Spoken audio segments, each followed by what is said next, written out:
비상식적 성공 법칙 챕터 2 제2습관 자신에게 체면을 건다. 현실을 컨트롤할 것인가 컨트롤 당할 것인가. 이번에는 최면술 이야기다. 최면술이라는 말을 들으면 무시하거나 혹은 정신이 번쩍 들겠지만 결국 인간은 반복되는 말에 약하다는 이야기다. 같은 말을 단조롭게 반복해서 들으면 가벼운 최면 상태에 빠지게 된다. 그 결과 반복해서 듣는 말을 그대로 믿고 그 말대로 행동하게 된다. 당신이 눈치지 못하는 사이에 최면술은 빈번히 사용되고 있다.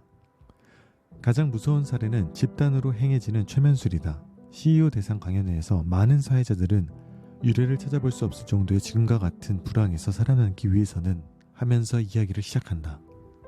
나는 이런 말을 들을 때마다 그 강연회에 참석한 사람들이 안쓰럽다는 생각을 하게 된다. 같은 말을 계속 반복해서 듣고 주위 사람들도 그 말에 동조하며 고개를 끄덕이면 참석한 사람들은 자신도 모르게 가벼운 최면에 걸리게 된다. 왜 이런 일이 일어나는 것일까? 인간의 기억이 어떻게 만들어지는지를 파악하면 이해하기 쉽다. 기억은 뇌 속의 일부분에서 저장되어 있는 것으로 알고 있지만 실제로는 그렇지 않다.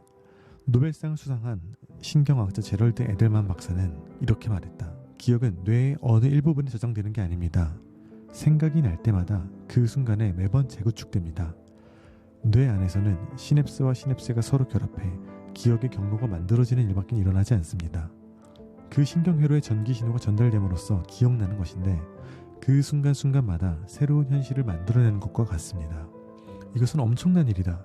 요약하면 과거는 환상에 지나지 않으며 바로 이 순간에 기억이 재구축되는 것일 뿐이란 뜻이다. 아인슈타인도 물리학적 관점에서 똑같은 결론을 내렸다.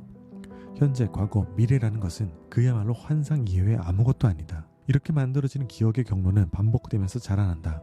특히 자신이 소리내어 입 밖으로 말하거나 다른 사람들이 아 그렇군요 하고 고개를 끄덕이면 그것으로 피드백되어 기억 경로가 기하급수적으로 보강된다. 그 결과 기억을 간단하게 재구축할 수 있게 되는 것이다. 우리는 계속 반복되는 말, 자기 자신에게 하는 말, 그리고 다른 사람이 동조하는 말로 현실을 구축한다. 그러다 보니 주위 환경, 어떤 사람을 자기 주변에 두는가로 자신의 현실도 바뀌어 버린다. 정말 무서운 일이다. 우리에게는 두 가지 선택만 남는다. 다른 사람에게 나의 현실을 컨트롤 당할 것인가, 아니면 내가 나의 현실을 컨트롤할 것인가. 둘 중 하나다. 네, 챕터 2 앞부분을 읽어봤는데요. 사실은 우리 주변에 있는 많은 것들이 결국은 우리를 컨트롤하려고 하는 것들로 둘러싸여 있거든요. 광고라는 것들이 그렇고 인간관계라는 것들이 그렇고 결국은 내가 원하는 것을 상대방이 하게 만들기 위해서 수많은 유튜브 영상들이 올라오고 수많은 인스타그램 포스팅이 올라오고 수많은 일들이 지금도 동시적으로 많이 일어나고 있어요. 그런데 우리가 만약에 내게 지금 다가오는 나를 컨트롤하려고 하는 메시지가 뭐지? 라고 인식하고 의식하고 신경 쓰고 있지 않으면 무방비하게 계속해서 그 메시지들을 듣게 된다는 거죠. 물론 의식한다고 해서 그 메시지들을 아예 안 들을 수는 없습니다. 하지만 내게 지금 들리는 이 메시지가 내가 어떤 것을 요구하고 있는 거지? 내게 지금 어떤 행동을 말하려고 하는 거지? 아, 이 사람은 이렇기 때문에 이런 행동을 요구한 거구나. 이 광고는 내게 지금 이런 부분들을 자극했던 거구나 라고 의식을 할 수 있어야 된다는 거죠. 내가 내 스스로 들어오는 모든 메시지와 내 머릿속으로 들어오는 생각들을 컨트롤하지 않으면 계속 내게 주입하려는 그 더 나보다 강력한 에너지로 더 많은 인풋으로 쏟아 부으려고 하는 그 경류 속에서 헤어나오지 못할 수도 있습니다. 그래서 주체적으로 내 생각과 내 의식들을 마인드풀니스라고 하죠. 의식적으로 거리를 두기도 하면서 조금씩 신경 쓰면서 받아들이는 것들을 훈련하는 게 굉장히 중요하겠습니다. 그리고 또 다른 점을 말씀드릴 수 있는데 주변에서 그렇게 나에게 메시지를 주는 것들이 내게 영향을 준다라고 하면은 내게 영향을 주는 것들을 반대로 내가 선택할 수도 있다라고 볼 수 있거든요. 그런 부분에서 우리가 선택해야 되는 것들은 내게 좋은 영향이 될 만한 것들을 계속해서 환경을 만드셔야 됩니다. 좋은 책을 읽고 이렇게 성장 단계 영상을 듣고 주변에 함께 이런 얘기들을 성장에 도움이 될 수 있는 사람들을 주변에 배치를 하고 계속 그런 사람들을 찾아 나서는 것들이 그러지 않은 사람들과 비교하면 압도적인 차이가 날 수밖에 없어요. 우리들은 다 비슷한 생물학적 한계를 갖고 있기 때문에 어떤 사람들이 똑같은 환경에서 주변 환경에 그렇게 영향을 받는다고 한다면 반대로 좋은 환경이 있다는 것이 굉장히 중요하겠죠. 그래서 계속해서 의식적으로 내 주변에 있는 환경들을 신경 쓰는 게 필요합니다. 그래서 좋은 환경을 유지하기 위해 지금 성장 단계, 좋아요, 구독 함께 부탁드리겠습니다. 내게 좋은 영향을 줄 수 있는 환경을 세팅하기 위해선 주변의 것들도 중요하고, 두 번째로 중요한 거는 이제 셀프톡, 내가 내 스스로 하는 생각들, 내가 내 스스로 하는 말들이 정말로 중요하거든요. 그래서 이것들을 어떻게 할 수 있는지 바로 읽어보겠습니다. 내가 원하는 대로 잠재의식을 프로그래밍한다. 나의 현실은 계속해서 반복해서 듣는 말, 나 스스로 하는 말, 그리고 다른 사람이 동조하는 말에 의해 컨트롤된다. 그렇다면 나에게 도움되는 말을 반복해서 듣고 또 말하기만 하면 된다. 자기 자신에게 최면을 거는 것이다. 당신은 제1습관에서 목표를 설정하고 종이에 그 목표를 적었다. 종이에 적고 그 종이를 금고에 넣어두는 것도 어느 정도 효과는 있다. 하지만 그보다 더 확실한 방법이 있다. 바로 반복하는 것이다. 가능하다면 현재의식의 장애물을 약화시킨 다음 반복하는 것이 좋다. 현재의식은 잘 모르는 것에 대해 저항해서 새로운 일을 시작하려고 하면 불가능의 방어벽을 쌓기 때문이다. 따라서 현재의식이 개입하지 않을 때 기다렸다가 잠재의식을 프로그래밍해야 한다. 그때가 언제일까?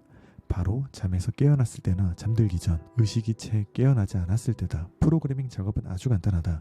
밤에 잠들기 전에 목표를 적은 종이를 편안한 마음으로 읽어본다. 소리내지 않고 마음속으로 읽어도 상관없다. 그리고 아침에 일어나 다시 한번 더 읽는다.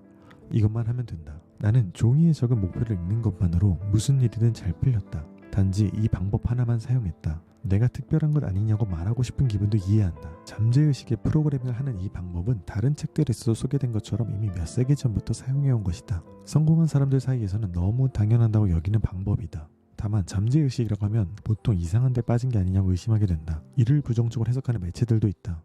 그러다 보니 성공한 사람들은 이 방법을 공공연하게 드러내지 않는다. 남몰래 조용히 실행하고 있을 뿐이다. 내 경험으로는 연수입 2억 원이 넘는 사람들은 거의 대부분 잠재의식을 의도적으로 활용하고 있다. 대놓고 말하지 않을 뿐이다.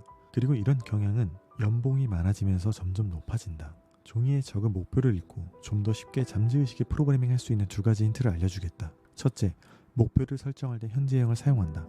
구체적으로 설명하면 나는 뭐뭐를 한다, 나는 뭐뭇이 된다, 나는 뭐뭐를 할 수 있다라는 표현을 사용해서 문장을 현재형으로 마치는 것이다. 현재형 표현 방식은 뇌에 입력하는 명령 언어다. 이처럼 긍정적인 표현을 계속 반복하는 것을 어포메이션이라고 한다. 이 방법은 세계적인 수준의 스포츠 선수라면 누구나 반드시 하는 방법인데 어포메이션을 하느냐 하지 않느냐에 따라 기록이 크게 달라지기 때문이다. 둘째, 목표를 읽으면서 기분 좋게 웃으면 훨씬 효과적이다. 실제로 기분 좋게 웃으면 시야가 넓어진다. 그러면 우뇌가 활성화되어 잠재의식의 명령 언어를 입력하기가 더 수월해진다. 기분 좋게 웃으면서 상상하는 것을 시각화라고 한다. 그래서 누구나 쉽게 해볼 수 있도록 제안하는 가장 간단한 방법이 바로 아침 저녁으로 종이에 적은 목표를 읽으면서 기분 좋게 웃는 것이다. 하루 10분이면 충분하다. 머리를 쓸 필요도 없다. 이런 간단한 방법으로 당신이 원하는 목표가 실현된다는데도 하지 않을 건가? 네, 여기까지 챕터 2의 또 다음 부분 한번 읽어봤는데요. 앞에서 말씀드린 것처럼 어떻게 나를 설득할 것인가, 어떻게 나에게 좋은 메시지를 줄 것인가가 굉장히 중요한 부분인데 다른 사람들이 나에게 하는 것들을 다 막을 수는 없죠. 그래서 취사 선택하고 걸러들여야 될 것들이 있다면 그걸 뒤집어 생각했을 때 내가 나를 생각하는 것, 내가 하고 싶은 걸 내가 생각하는 것, 이런 부분들에 있어서 정말로 필요한 것들을 계속 생각할 수 있어야 된다는 거죠. 그러니까 내가 나를 컨트롤할 수 있는 방법이 무엇인가. 결국 우리가 신경 써야 되는 건 두 가지인데 남이 나를 함부로 컨트롤 못하게 하는 것과 내가 나를 컨트롤할 수 있게 하는 것, 이 두 가지 관점을 같이 가져가야 되는데 나를 컨트롤하려면 내게 도움이 되는 말을 계속 반복해서 듣고 계속 반복해서 말하면 된다는 거예요. 내 스스로 나를 최면하는 것, 내 스스로 나를 설득하는 것, 내 스스로 나를 확신하는 것. 우리가 저번 영상에서 원하는 목표를 설정하고 종이에 적었잖아요. 물론 이제 종이에 적는 건 굉장히 그것 자체로도 뇌, 무의식에 목표를 심는 것 때문에 중요한 역할을 하지만 어떤 면에선 조금은 냅두는 거죠. 하지만 이걸 좀 더 내가 원하는 목표를 달성하기 위해서 적극적으로 그것들을 쟁취해 나가고 싶다면 그 목표를 계속 되뇌이는 것, 그 목표를 계속 보는 것, 그 목표를 내 머릿속에 계속 새기는 것들이 필요하다는 거예요.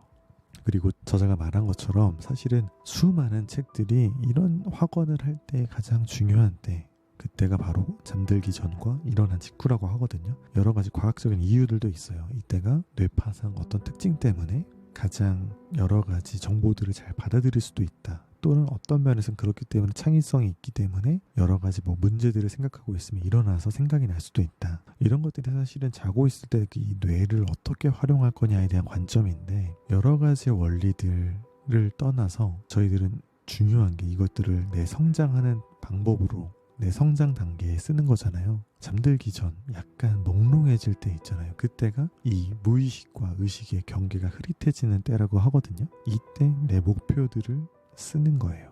그리고 이것들을 읽는 거예요. 일어나서 조금 비몽사몽하죠. 이때도 완전히 깨어나기 전과 잠들었을 때가 흐릿한 경계에 있을 때 이때 다시 한번 일어나자마자 목표를 읽고 생각해 보는 거예요. 사실 이런 얘기들을 이런 목표를 적는 것들에 대해서 부정적인 생각을 하기 쉽다고 보거든요. 왜냐면 이성적으로 좀 이해가 잘 안 되는 부분들이 분명히 있기 때문인데 이 작업은 내가 지금 내 단계에서의 이성이 이해할 수 없는 정도의 경지를 목표로 두고 가고 있기 때문에 내 뇌가 내가 원하는 지점으로 변화하기 위해서 이성적으로는 좀 안 될 것 같다고 생각할 수 있지만 그 의식과 무의식의 흐릿해진 그 경계선이 약해진 그 시점을 노려서 내가 원하는 것들을 심어 넣는 거예요. 그러다 보면 내 무의식이 훨씬 더 빠르게 변하고 내가 원하는 상태로 될 수 있겠죠. 그런데 이제 누군가한테 어떤 성공한 사람한테 당신이 성공한 방법이 뭡니까? 라고 물어보면 아침 저녁으로 제가 뭘 원하는지 쓰고 읽었어요. 이런 소리를 하면